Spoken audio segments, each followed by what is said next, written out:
বিসমিল্লাহির রহমানির রহিম। আসসালামু আলাইকুম। নীতি সৌজন্য সমাহারে আপনাদের সবাইকে স্বাগতম জানিয়ে আবারও চলে আসলাম বেশ অনেক দিন পর। আসলে শরীরটা অসুস্থ হওয়ার পর থেকে আর খুব একটা ভিডিও করতে বা রেসিপির ভিডিও করতে বা ভিডিও আপলোড দিতে একেবারেই ভালো লাগে না। তারপরেও একটু দিই যে চ্যানেলটা যেন ঠিক থাকে। তো যাই হোক, আজকে খুবই মজার একটি রেসিপি তৈরি করেছি।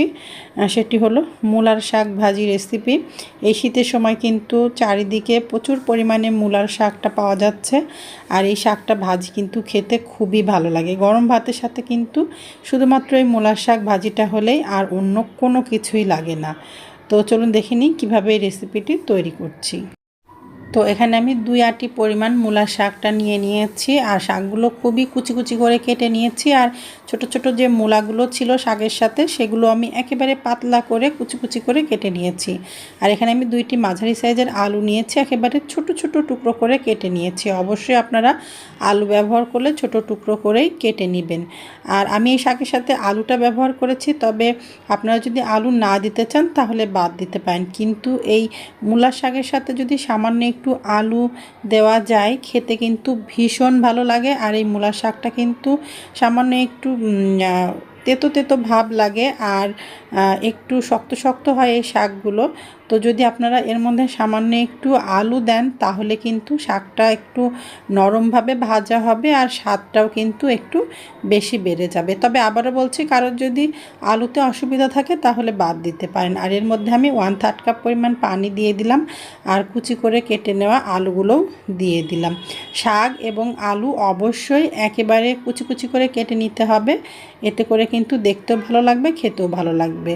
তো এখানে আমি দিয়ে দিলাম 8 কোয়া মতো রসুন কুচি, দিয়ে দিচ্ছি 4টি মাঝারি সাইজের পেঁয়াজ কুচি। আমি আমার শাকের পরিমাণ অনুযায়ী সব উপকরণগুলো ব্যবহার করেছি। আপনারা আপনাদের শাকের পরিমাণ অনুযায়ী সব উপকরণগুলো এখানে কম বেশি করে নিতে পারেন। আর এখানে আমি প্রায় 10-12টি মতো কাঁচামরিচ দিয়ে দিয়েছি। একটু ঝাল ঝাল করে শাক ভাজিটা করব, তবে আপনারা আপনাদের মুখের স্বাদ অনুযায়ী ঝালটা কম বেশি করে দিতে পারেন। এখন এর মধ্যে আমি দিয়ে দিচ্ছি হলুদের গুঁড়া 1/2 চা চামচ পরিমাণ। আর এখন এর মধ্যে দিয়ে দিলাম লবণ আমি 1.5 চা চামচ পরিমাণ। আমি কিন্তু আমার মুখের স্বাদ অনুযায়ী সব কিছু এখানে ব্যবহার করেছি। আপনারা আপনাদের মুখের স্বাদ অনুযায়ী সব কিছু এখানে নিয়ে নিতে পারেন। লবণটা দরকার হলে শুরুর দিকে একটু কম দিতে পারেন, পরে যখন একটু শাকটা ভাজা ভাজা হয়ে যাবে তখন একটু চেখে দেখে সামান্য পরিমাণ লবণ লাগলে দিয়ে নিতে পারেন।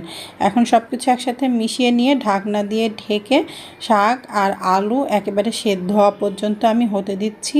আর চুলার জালটা আমি রেখেছি একেবারে লোতে। আপনারা মিডিয়াম লোতে বা একেবারে লোতে দিয়েই শাকটা সেদ্ধ করে নিতে পারেন। তো ঠিক আছে, শাকটা সেদ্ধ হয়ে যাক, তারপরে আমি আবার আমার রেসিপিতে ফিরে আসছি। তো বেশ কিছু সময় আমি ঢাকনা দিয়ে ঢেকে হতে দিয়েছিলাম। শাক আর আলু খুব ভালো মতো সেদ্ধ হয়ে গেছে, আর ঢাকনা দিয়ে ঢেকে দিব না। তবে যদি আপনারা এই সময় দেখেন যে শাক আর আলু সেদ্ধ হয় নাই, একটু শক্ত আছে, তাহলে আরও কিছু সময় ঢাকনা দিয়ে ঢেকে হতে দিবেন। এখন আমি এই শাকটা একটি পাত্রে ঢেলে নিচ্ছি, আমি এটা বাগার দিয়ে নিব। তো চুলাতে আরও একটি পাত্র দিয়ে দিলাম, আর এর মধ্যে আমি পরিমাণ মতো প্রায় 3 থেকে 4 টেবিল চামচ পরিমাণ তেল নিয়ে নিলাম। তেলটা একটু গরম হওয়া পর্যন্ত অপেক্ষা করছি। তো তেলটা হালকা গরম হয়ে গেছে। এখানে আমি 7টি মতো শুকনো মরিচ মাঝখান থেকে এভাবে ছিঁড়ে নিয়ে তেলের মধ্যে দিয়ে দিলাম। আমি শুকনো মরিচের পরিমাণটা একটু বেশি দিয়েছি, এতে কিন্তু ঝাল হবে না, তবে খুবই ভালো একটা অ্যারোমা আসবে যদি আপনারা শুকনো মরিচটা এভাবে তেলের মধ্যে একটু ভেজে নেন। আগে শুকনো মরিচটা তেলের মধ্যে দিবেন, দিয়ে একটু ভেজে নেবেন, তারপরে দেখবেন যে তেলের মধ্যে শুকনো মরিচের খুবই ভালো একটা অ্যারোমা বের হবে, তখন এর মধ্যে বাকি উপকরণগুলো দিয়ে নেবেন। তো দেখেন আমি শুকনো মরিচগুলো ঠিক এভাবে ভেজে নিয়েছি, একটু কালচে রং হয়ে গেছে। এখন এর মধ্যে আমি 2টি কাঁচামরিচ একটু ছোট টুকরো করে ভেঙে নিয়ে এর মধ্যে দিয়ে দিলাম, আর দিয়ে দিলাম আমি 4টি মাঝারি সাইজের পেঁয়াজ কুচি। আমি পেঁয়াজ কুচিটা আমার পরিমাণ অনুযায়ী ব্যবহার করেছি, আপনারা কম বেশি করে দিয়ে নিতে পারেন। এখন আমি এই পেঁয়াজটা একেবারে গোল্ডেন ব্রাউন কালার করে ভেজে নিচ্ছি, তারপর আমার রেসিপিতে ফিরে আসছি। তো গোল্ডেন ব্রাউন কালার করে ভাজা হয়ে গেছে পেঁয়াজটা। এখন এর মধ্যে সেদ্ধ করে রাখা শাকটা ঢেলে দিব। তো সেদ্ধ করে রাখা শাকটা ঢেলে দিলাম। এখন আমি সব কিছু একসাথে নাড়াচাড়া করে নিব। আর এই পেঁয়াজের মধ্যে আমি শাকটা খুবই ভালো মতো ভেজে নিব, প্রায় 6-7 মিনিট। আপনারাও কিন্তু যখন শাকটা এই ভাজা পেঁয়াজের মধ্যে ঢেলে দিবেন, বেশ কিছু সময় একটু ভেজে নেবেন। এতে করে কিন্তু খুবই ভালো একটা ভাজা ভাজা স্বাদ গন্ধ আসবে এই শাক ভাজিটার থেকে, আর খেতেও ভীষণ ভালো লাগবে। আর এই শাকের মধ্যে যে আলুগুলো আমি দিয়েছি, আলুগুলো একটু আস্ত আস্ত হয়ে আছে। এই আলুগুলো আমি এই খুন্তি দিয়ে একটু ভাঙা ভাঙা করে নিব। এতে করে যা হবে যে আলুগুলো শাকের সাথে খুব ভালো মতো মিশে যাবে, আর শাকটাও একটু নরম নরম হবে, খেতেও কিন্তু খুব ভালো লাগবে।